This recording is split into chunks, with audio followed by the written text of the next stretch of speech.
কি বলো না কন্যা, এর খুশির বিবরণ বলো তুমি। ওরে ওরে আমার প্রিয় বান্ধবীগণ, কালকে রাত্রে আমি এক স্বপ্ন দেখেছিলাম রে। সেই স্বপ্নে আমার স্বপ্নের রাজকুমার এসেছিল, তাকে আমি গোপনে গোপনে কি ভালোবেসে ফেলেছি রে। তাই তাকে আমি স্বামী রূপে পেতে চাই, তাই আমি তাকে স্বামী রূপে পেতে চাই।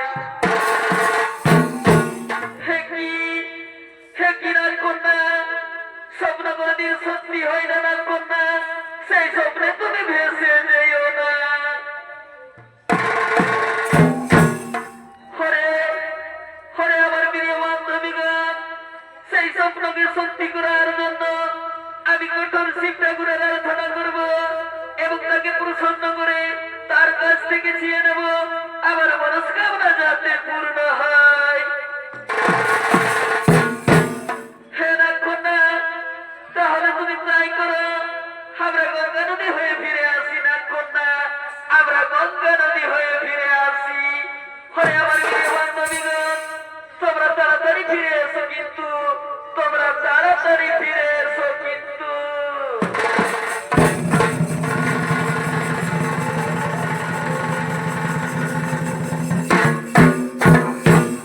হ্যাঁ, সেখানে আমি দেবাদি মহাদেবের আরাধনা করব। সেখানে বলছি আমি দেবাদি মহাদেবের আরাধনা শুরু করব।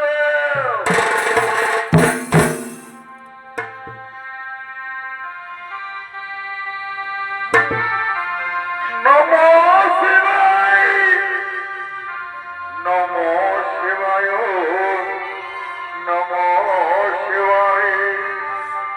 হরে হরে বলে নমো শিবায়,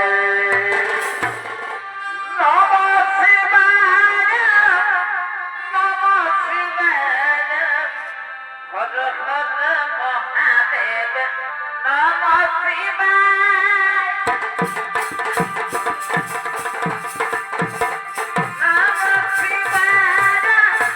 নমো শিবায়, নমো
আমি তোমার আরাধনাতে সন্তুষ্ট হয়ে তোমার কাছে দর্শন দিয়েছি।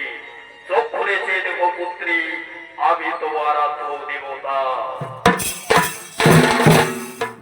এসেছে এসেছে তোমার দয়াময় ঠাকুর, আপনি যদি সত্যি আমার সম্মুখে দর্শন দিয়েছেন, তাহলে ধর্মের শত কোটি প্রণাম।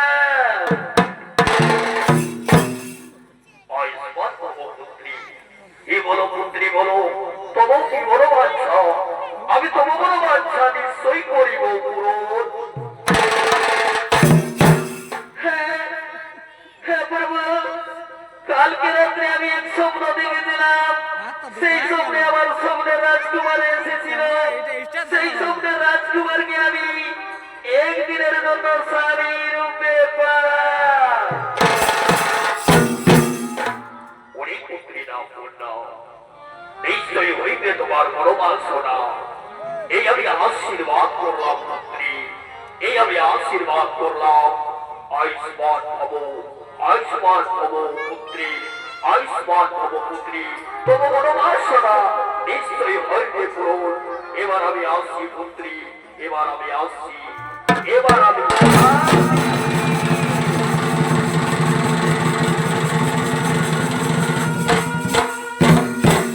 হ্যাঁ, এই তো আমি সঙ্গে সঙ্গে দেবাদি মহাদেবের আরাধনা করে আমার মনোবাসনা হইবে পূরণ।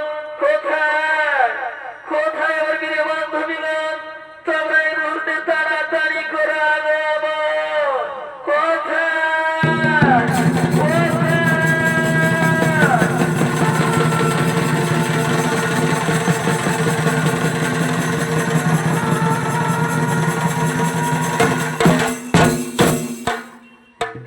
কন্যা, আমরা গিয়েছিলাম গঙ্গা নদীর তীরে, এবং গঙ্গা নদীর তীরে গিয়ে এক মানব যুবকে অসুস্থ অবস্থায় ছিল, তাকে আমরা সুস্থ করে নিয়ে এসে আমাদের স্থানে রেখে এসে আপনার কাছে একটু আসতে দেরি হলো, ক্ষমা মার্জনা করবেন না কন্যা।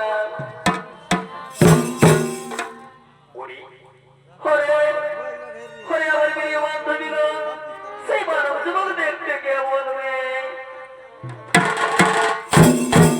হে নাগকন্যা, সে জ্ঞান হারিয়ে ফেলেছে নাগকন্যা, সে অতি সুন্দর, অতি রূপবান। হ্যাঁ, হে আমার প্রিয় বান্ধবীগণ, সেই মানব যুবককে তোমরা ঠিক কালকে এই সময় নবরাত্রির নিয়ে এসো, কিন্তু এবার আমরা আবার চলে যাই নিজ স্থানে, এবার আমরা চলে যাই।